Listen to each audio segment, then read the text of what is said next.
I'd like to yield 3 minutes to the gentleman from Texas, who is the ranking member on the Tax Policy Subcommittee and the Ways and Means Committee. The gentleman from Texas, Mr. Doggett. Gentleman from Texas is recognized for 3 minutes. Thank you. This bill is truly about one thing and one thing only. It is about lavishing tax breaks on Donald Trump personally, on his family, and on all of his billionaire buddies. It is about lavishing tax breaks and incentives on the very same giant multinational corporations that have shipped away so many American jobs, that have refused to pay their fair share of our national security by hiding their profits in offshore island tax havens. It is about doing all that and hoping that at this time of the year here at Halloween, they can trick the American families of the middle class into believing that a little of those tax benefits will trickle down to them. Because if they can do that, if they can pass this bill, they will treat themselves, the billionaires and the job exporters, they will treat themselves to tax benefits of almost astronomical proportions. And to suggest that there is anything bipartisan about this bill or anything bipartisan about the tax proposal that Republicans will unveil next week is truly a farce. There is no bipartisanship here. They learned nothing from their failed health care repeal efforts. No, they plan to use surprise jack-in-the-box tactics to pop out a bill at the last minute, force it through this House, through our Ways and Means Committee, and foist it off on the American people.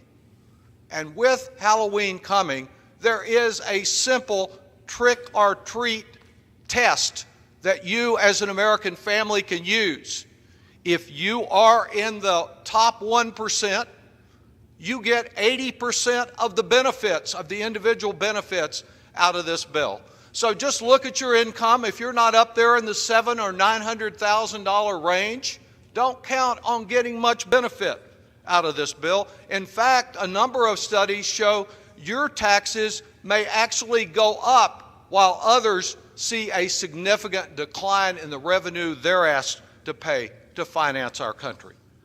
And what about the idea of growth, of growing jobs? After all, growing our economy is what we should all be about and what is claimed for this bill. Well, I turn to that objective source, Goldman Sachs, the home of the Treasury Secretary and top economic advisors.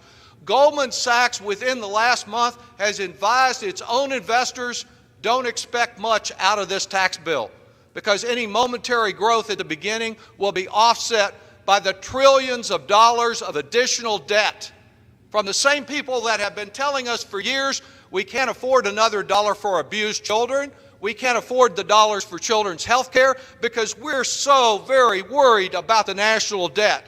Well, there's reason to be worried about the national debt and not to explode it by trillions of dollars with this giant unpaid tax bill. The gentleman have an additional 30 seconds? I yield the gentleman additional 30 seconds. The gentleman is recognized for 30 seconds. A zombie of supply-side economics is returning from the death. We know it didn't work for Bush. We know it didn't work in the Reagan era. They're bringing it back again, saying if you just give a little more to those who have so much already, it'll benefit everyone else. The data does not show that. This is a tax bill that needs to be rejected because it is so unfair and inequitable to the American people. This is much worse than the health care repeal because its ramifications in leading to cutting Medicare and Social Security will be far-reaching. There will not be a family in America that goes untouched. Reject this budget. Gentleman's reject time has this awful expired. tax bill. Gentleman from Georgia is recognized.